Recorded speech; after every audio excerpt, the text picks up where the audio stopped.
Vozilo hitne pomoći, to je prijevozno sredstvo ili sport? Prijevozno sredstvo. A gdje nam je? Tu je. Tako je, bravo.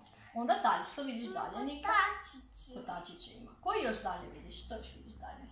Vidim motocikl. Motocikl, to je prijevozno sredstvo ili sport? Prijevozno sredstvo. Bravo, a gdje nam ovdje piše motocikl od ovih kartica svih? Pogledaj.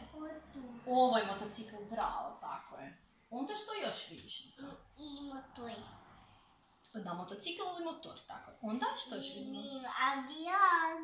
Avion, bravo, avion, to je prijevozno sredstvo ili sport? Prijevozno sredstvo. Tako je, a gdje nam piše ovdje avion? Možeš pronaći možda? Što misliš?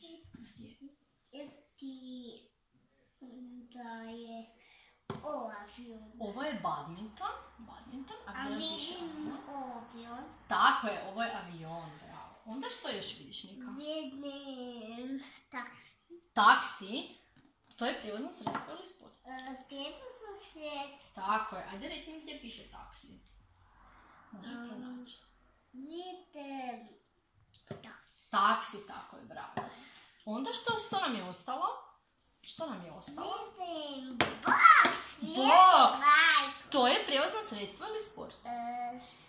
Sport, tako je. To je moj prijatelj Marko. Tvoj prijatelj Marko trenira boks, tako je, točno. Ali reci mi gdje piše boks ovdje?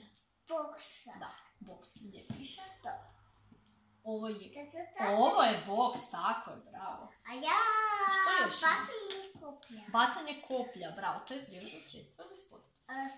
Sport. Ja bacam koplja. Ti ćeš bacati koplje, može. A reci mi gdje piše bacanje koplja? Da. Ovdje, tako je. Onda, što li još imamo ovdje? Vidim badminton. Badminton, bravo, prijevozno sredstvo ili sport? Sport. Bravo, a gdje nam piše badminton? Ovo. Ovdje piše badminton, tako je. Što još vidimo? Golf. Golf. I ovdje piše golf, bravo. To je prijevozno sredstvo ili sport? Sport. Sport, tako je.